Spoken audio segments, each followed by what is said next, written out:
Hi, I'm Shira Carpel. And I'm Shayna Gaunt, and we're board-certified behavior analysts.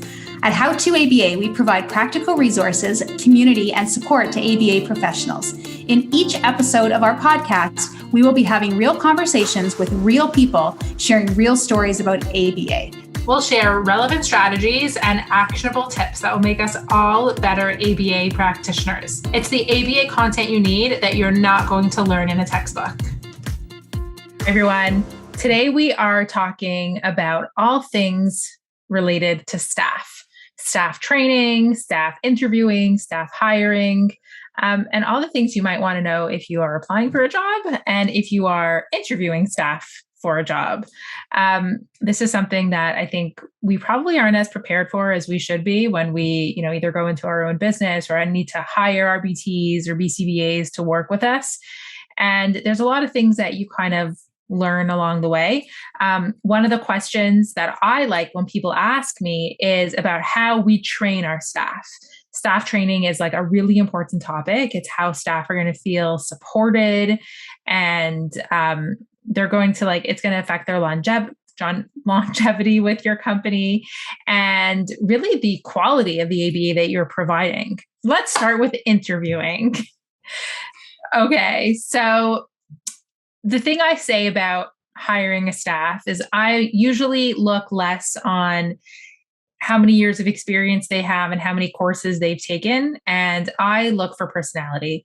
When I'm interviewing someone, it matters to me how they present themselves. So I've interviewed people who came late, who, weren't presentable. If it was a Zoom meeting, they were distractions and disruptions, and they just weren't prepared.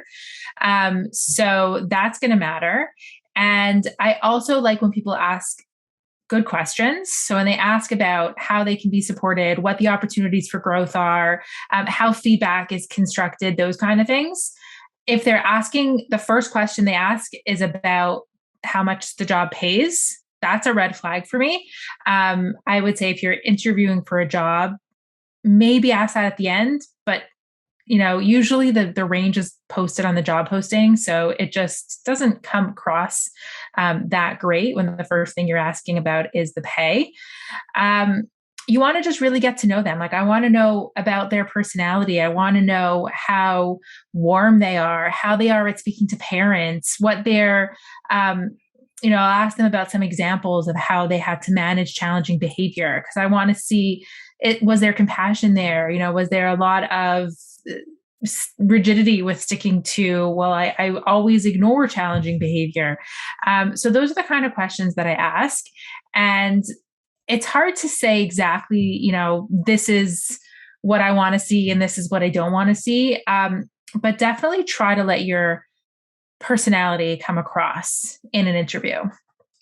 And I love that, Shira, because I'm the exact same. I always think, I can train someone to be a really great ABA therapist. I can't train someone necessarily to have enthusiasm.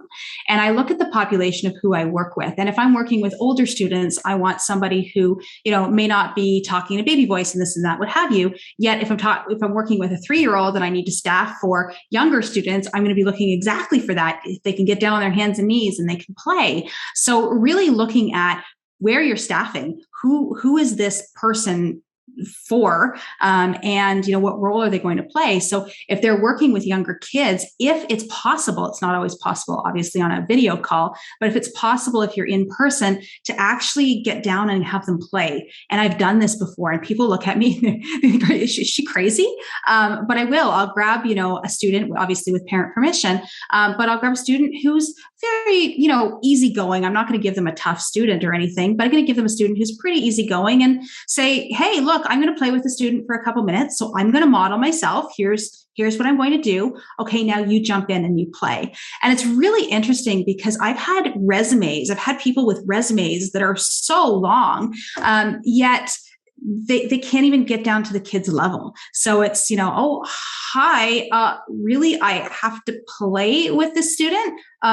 Yeah, that's what you're being hired for. I want to see you do it, actually. And then you see other people who have no experience whatsoever and are just super fun. They jump in before they're even invited to jump in, and they're playing and they're engaging the student, etc.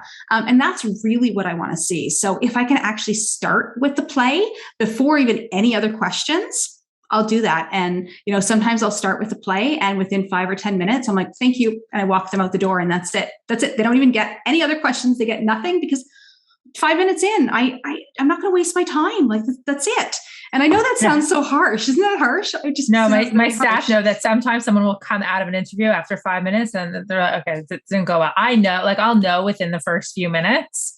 And then it's just like, and I just can't stick it out any longer. Sorry, however, if they play and they're enthusiastic, etc., then we go further. Now, if I'm interviewing for, an older person, if I'm interviewing for someone to work with, an individual who's 20 or 18 or what have you, I don't want somebody who plays. I don't need them to get down on the ground with a 3-year-old. What I'm actually looking for is to see how they relate. And I actually may still have them meet a client if it's possible, because I want to see if he goes, if they greet them with, hey dude, or hey buddy, how's it going? Versus, hi, how are you? My name's Shayna. Like, no, right? So it's really about changing your language and changing your behavior based on the age of that individual. And I'll try and really watch for that. Yeah. And COVID's been really hard because we've been forced to do virtual interviews. And, as tempting as it is to just kind of keep that going because it's convenient, you don't have to take a whole hour out of your day and no one has to inconvenience themselves to drive 20 minutes to meet you. I think it's really important to meet in person. I think it was really hard to have to hire based on virtual interviews. So I really encourage both parties, whether you're applying for a job, go see the place that you'd be working, meet them in person. And if you're hiring, make sure that you meet them in person, show them around, have them meet other people that you work with. It's really a big commitment, and meeting in person, it really tells you a lot about each other. You also mentioned being late. That's to me, that's just a huge, no, don't be late. No, that's a given. Other things would be things like appropriate attire. And I've had people say, well, what do you wear to an interview? Especially if you're playing and you're supposed to be in an interview and, the job is for someone who you're playing with and you're down on the ground with a 3-year-old. Should you be wearing a dress to an interview? Probably not. But one thing I do look for, this sounds really silly, I look for comfortable shoes. If someone's in their interview with heels, okay, maybe it's just in the interview, what have you, they're trying to impress me, I'll let that go. But if someone comes to an interview with track pants on, I have staff who work in track pants, and that's acceptable because, they're playing and what have you, but don't interview in track pants unless you're on Zoom and people can't see the bottoms of you. Don't come to an interview with track pants. The other thing not to come to an interview with is a scooped neckline. And what I mean by the scooped neckline is I've had some people come with looser tops. And I even say this to my staff, don't wear looser tops to work, because sometimes you're working with a 10-year-old or a 14-year-old person and they can see right down your top. Parents can see right down your top when you're playing with a student or when you're working or when you're leaning over. So that's a big no-no for me as well. I have 2 great interview stories that I think we can, learn lessons from. When I was first interviewing to be an IT, then RBT didn't even exist, and I was interviewing to be an IT, and I didn't really know much about ABA. Clearly, you'll see from the rest of the story. And I knew I wanted to get into the field, but I didn't really know what I was doing.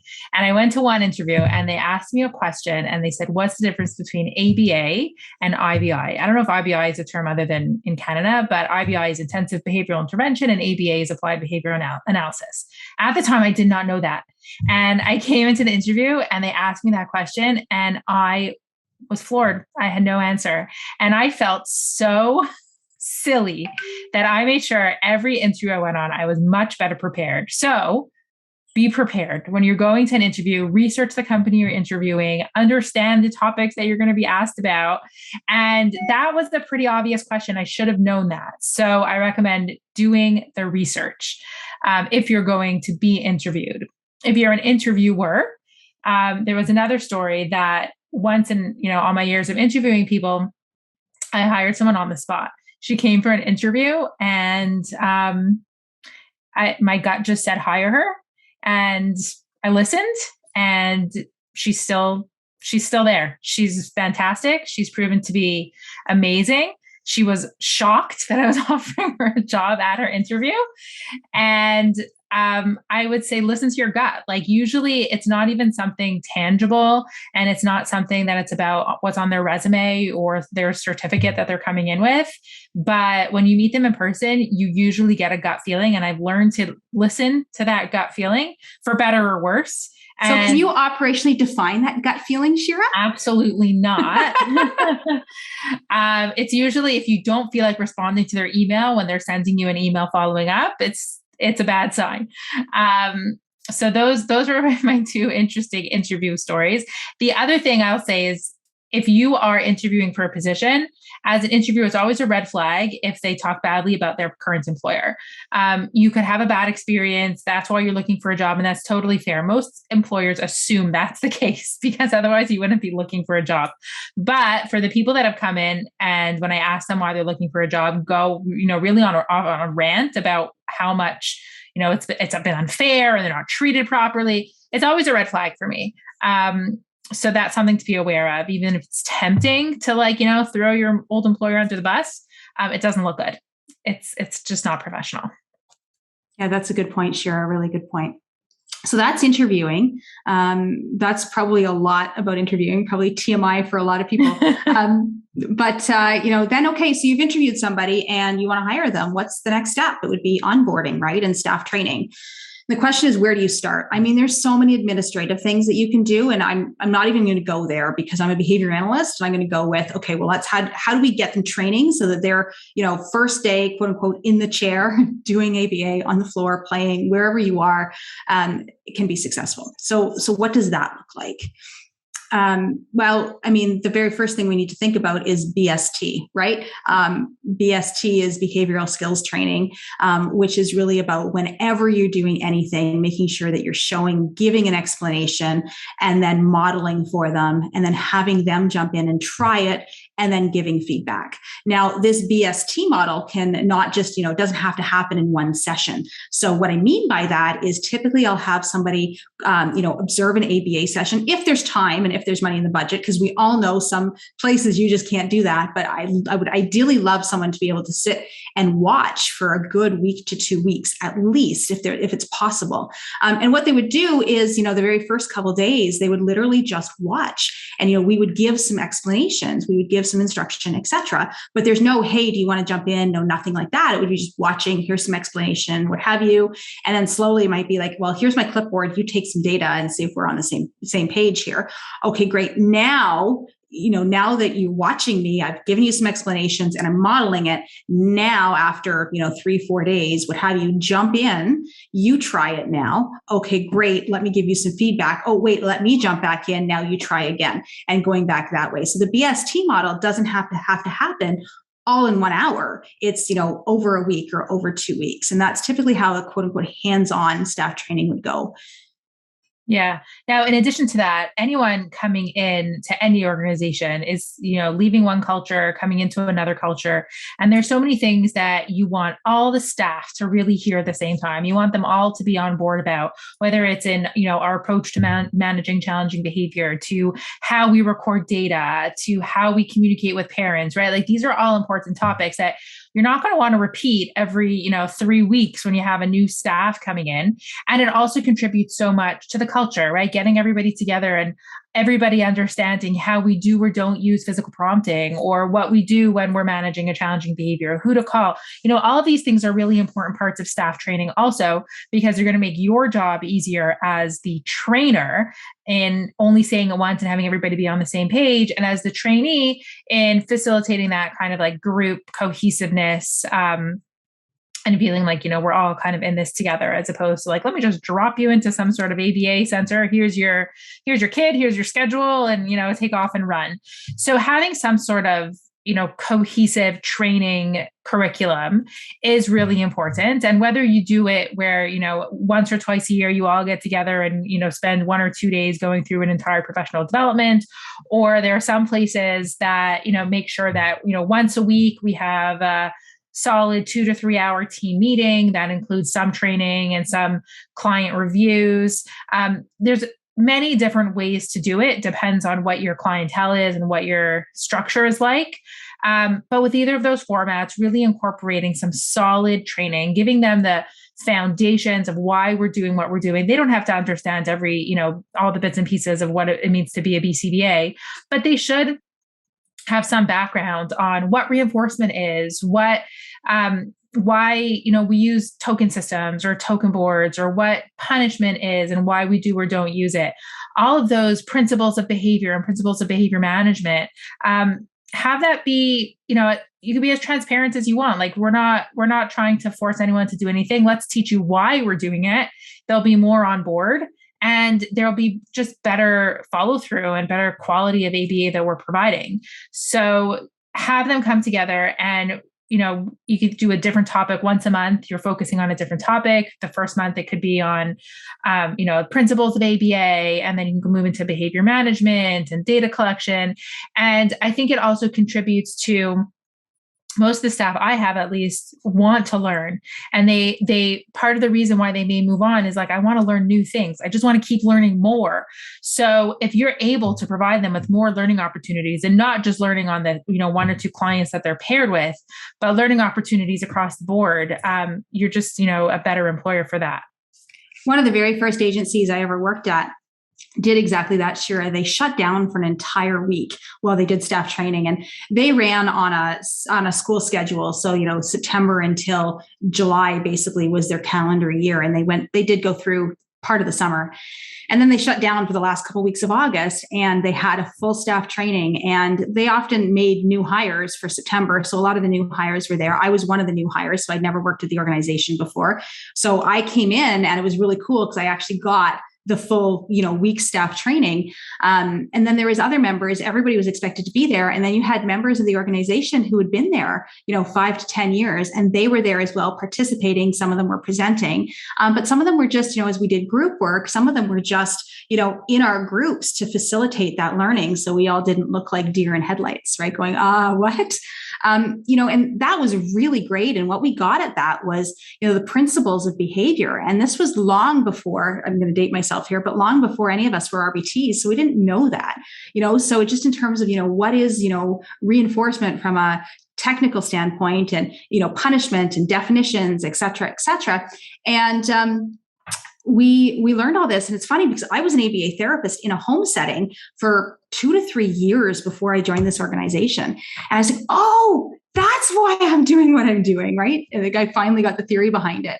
But it was really great. So, we learned about shaping and prompting, and we learned about, reinforcement and punishment, 3-term contingency, 4-term contingency, motivation, et cetera, et cetera, et cetera. And it was so valuable that, when I ran my own organization, I took from that and I said, we don't have the time or the budget to be able to shut down for an entire week. But what we did is we did what we called lunch and learns. And we did a lunch and learn once a month, and then we presented on a topic. And it was really great. And the staff gave us really good feedback in terms of the value that they got out of those lunch and learns. So that was kind of the impetus for us creating our staff training series, is that, we've done so many of these trainings for our staff. We've really systematized them, and we find them to be so valuable and so resourceful, that we put them into a staff training series so that you guys can take them and use them for your own organizations. We currently have 10 on the site, and they range from principles of learning, motivation reinforcement, shaping, measurement, teaching techniques. All of those are, different modules within the staff training series. And the nice thing is that they're all editable. So you can edit all the PowerPoint slides. There's pre-test and post-test, so that in Word documents, you can edit those and individualize them for your organization and give them to your staff before the training and after the training, and give them that feedback of how much they've actually learned in the training. There are just some helpful resources and notes and things like that for the presenter. It really kind of takes the work out of the prep so that you can just do the training. You don't have to worry about, preparing the slides, the materials, and anything like that.